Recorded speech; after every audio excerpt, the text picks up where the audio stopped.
Imagine this, you've been accepted into San Jose State and you're going to be going in the next fall. But you need transportation to get to and from school. But you don't have a car, so you're gonna borrow one from your parents.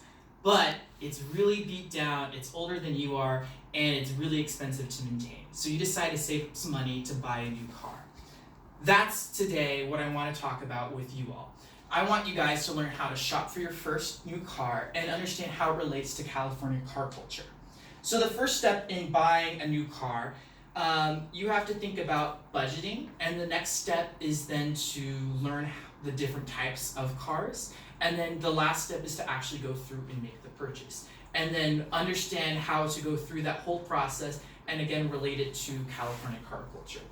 So on budgeting for cars, that's the first step that you want to take, and you want to set your budget before you even look at any cars. So you have to decide, do you need a car loan? If you do, you're going to have to go look at banks and look online to see loan calculators to figure out your payment plan.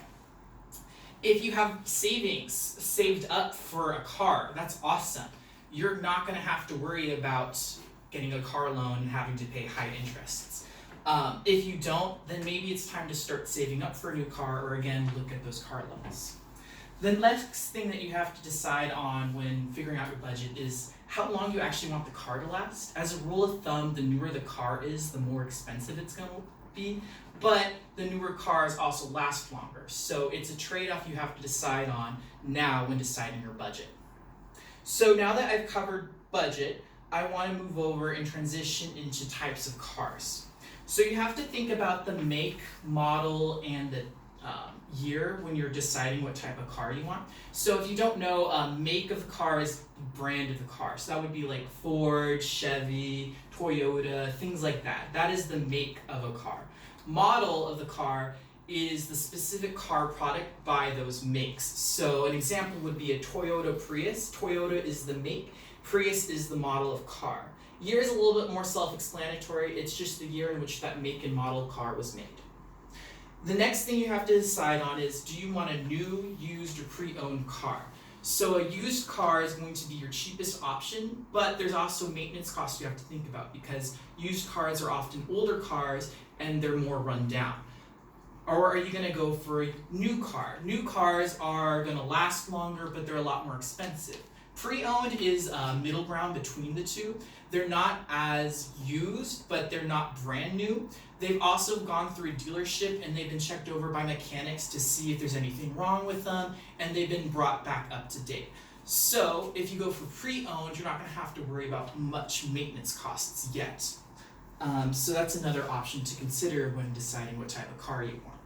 The last thing in deciding the type of car you want is thinking about the mileage. So the more miles that are on the odometer, the less the car is worth. So again, this ties into the used versus new cars. New cars don't have many, if any, miles on them, whereas used have a lot of miles.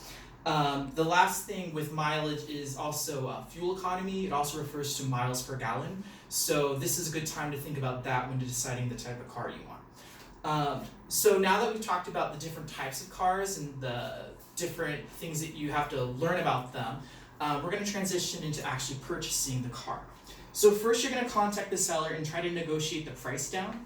The reason why you want to do this is because if you can save money, great. If not, that's too bad, but you at least try. It's always a good thing to try and be under your budget. If you go over, you're going to cause more problems. So the second thing after contacting the seller and trying to negotiate is you're going to want to test drive the vehicle and also look under the hood.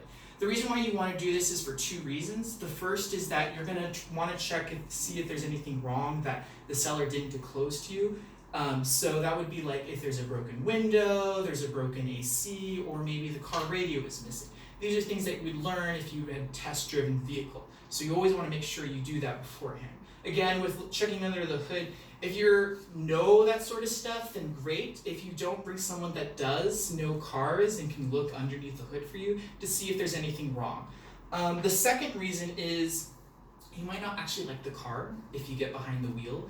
And so if that happens, it's always okay to cancel and not purchase the car. This is something that's going to last you for a couple of years. So if you don't like it, you don't have to buy it.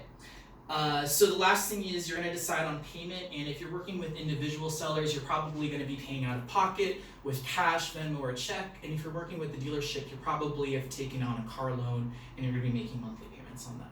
So now that you have a new car, you now know more about California car culture, and you know about the costs of cars, and you know about the types of cars there are, and you know how to actually go through and purchase a new car. For me, I want to relate it to myself in that I have a 1996 Ford Explorer.